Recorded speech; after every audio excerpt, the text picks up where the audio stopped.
Top quality और consistent performance के लिए सिर्फ सिल्वर पंप। टॉप क्वालिटी और कंसिस्टेंट परफॉर्मेंस के लिए सिर्फ सिल्वर पंप, नाम याद रखना। शिवसेनेचे ज्येष्ठ नेते रामदास कदमजी सध्या आमच्या सोबत आहे। सर, ठाकरे बंधू एकत्र येऊ शकतात अशी जोरदार चर्चा आहे, काय प्रतिक्रिया तुमची? दोघेही एकाच व्यासपीठावरती एकाच ठिकाणी येणार असतील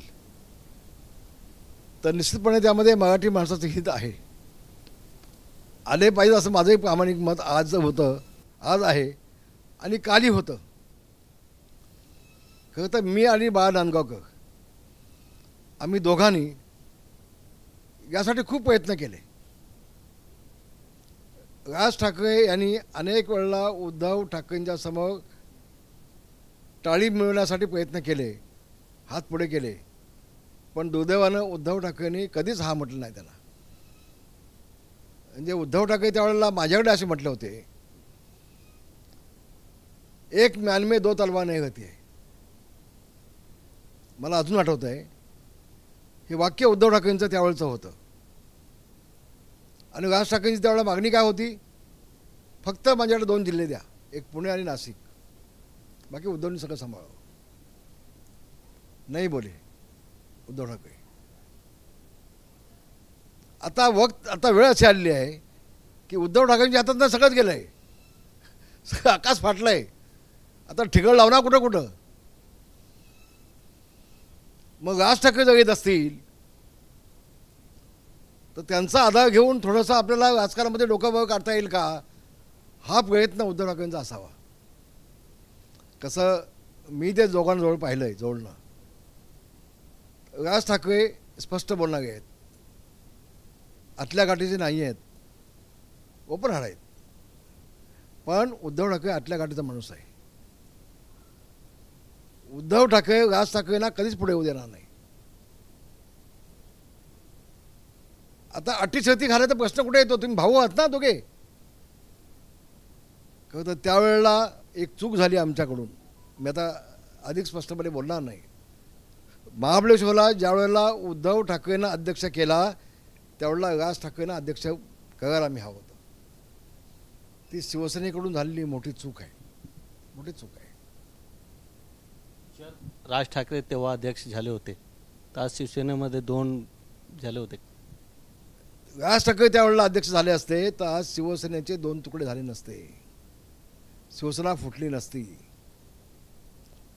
राज ठाकरेंना माणसं ओळखण्याची किंमत त्यांच्याकडे आहे, ते पण वाघासारखा माणूस आहे, त्यांना वाघासारखी माणसं लागतात। उद्धव ठाकरेंना सुभाष देसाईंसारखी माणसं लागतात, शेळे मेंढ्या। आणि म्हणून आज सगळ्या वर्तमानपत्रामध्ये बातम्या आहेत, चर्चा पुन्हा आहे, दोघे येतात का?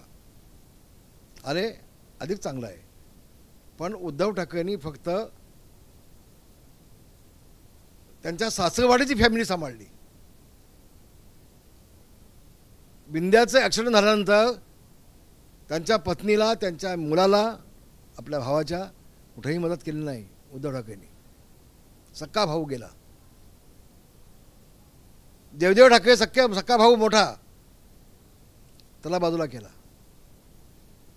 मधल्या काळामध्ये चर्चा चालू होती, बाळासाहेब गेल्यानंतर त्यांचं मृत्यूपत्र उद्धव ठाकरेंनी खोटं बनवलं होतं आणि त्याला मग आव्हान दिलं गेलं होतं कोर्टामध्ये, अशी चर्चा चालू होती, मला नक्की माहिती नाही। पण जयदेवला बाजूला केलं, बिंद्याच्या फॅमिलीला विचारलं नाही, राज ठाकरेंना सोबत घेतलं नाही। कोण आहे कोण त्याच्यासोबत फॅमिलीचं? आणि शिवसेना प्रमुखांच्या सोबत जे नेते होते त्या सगळ्या नेत्यांना संपवण्याचा एकमेव कार्यक्रम हातात घेतला उद्धव ठाकरेंनी बाळासाहेब गेल्यानंतर।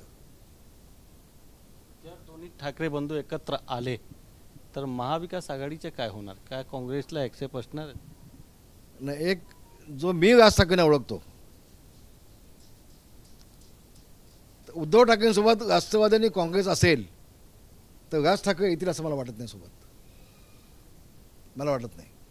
आणि उद्धव ठाकरे सोडणार? शिवसेना प्रमुखांच्या विचाराला काळीमा राज ठाकरे फासणार नाहीत, स्वाभिमानी माणूस आहे। म्हणजे थोडक्यात सांगायचं तर महाराष्ट्र आज राज ठाकरेमध्ये बाळासाहेबांना पाहतं.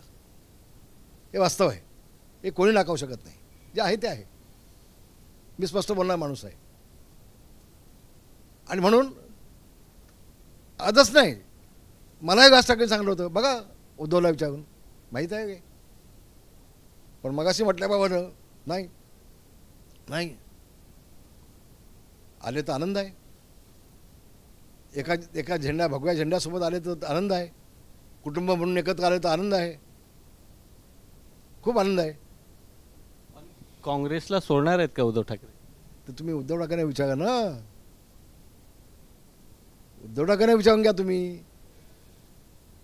राष्ट्रवादीला सोडणार आहेत का, काँग्रेसला सोडणार आहेत का? मग राज ठाकरेंच्या सोबत जर टाळी देणार असतील राज ठाकरेंना, तर ती कुठल्या बेसू देणार असतील? आणि राज ठाकरे काय असा छुपा विपा पाठिंबा भाजपला देणारा माणूस नाही आहे. तो ओपन माणूस आहे ना, उघडपणे सांगतो माणूस. हे सगळे गुण उद्धव ठाकरेमध्ये आहेत. कसं असतं बघा, जिसको कमला होती आहे ना, उसको दुनिया पिली दिखते आहे. ज्याला कावीळ असते त्याला दुनिया पिळी दिसते. हे उद्धव ठाकरेंची अडचण आहे. हे आहे उद्धव ठाकरेंचं गुण. तेव्हा उद्धव ठाकरेंनी समोरच्याला बोट दाखवण्यापेक्षा स्वतःचं आत्मपरीक्षण करून पाहावं पहिल्यांदा. आले तर आनंद आहे, स्वागत. संजय राऊत यांनी सांगितलंय की ठाकरे बंधू एकत्र यावं असं काही लोकांना नको आहे. आम्हाला आनंद होईल ना.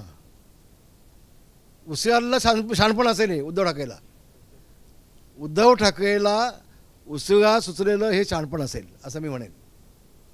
खूप शुभेच्छा दोघांना मग येत असतील तर. जय महाराष्ट्र. तुमच्या कॅमेरामॅन गणेश मोरेसह गोविंद ठाकूर, TV9 मराठी, मुंबई.